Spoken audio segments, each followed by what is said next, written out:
At Nashville Restorative Dentistry, we have a very specifically designed protocol for safely removing mercury fillings. The risk of just having anyone grind out a mercury filling is that will actually create a very high release of mercury vapor.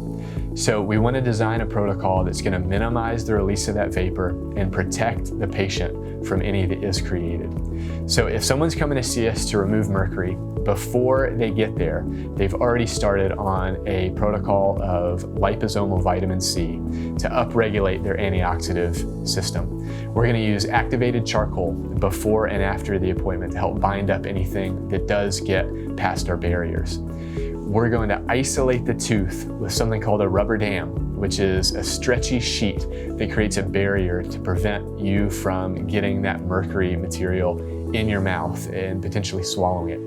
You're going to have pure oxygen over your nose to where you're breathing a perfect source of air and not potentially breathing in any of that mercury vapor.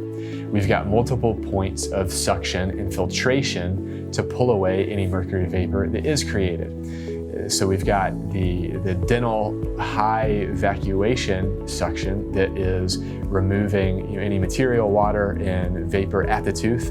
We've got a bendable arm that is essentially a HEPA filtration system that is going to pull in large amounts any mercury vapor that's created at the source when we're removing it. We're going to try and minimize the creation of that vapor in the first place by using water to cool the tooth while we're working on it.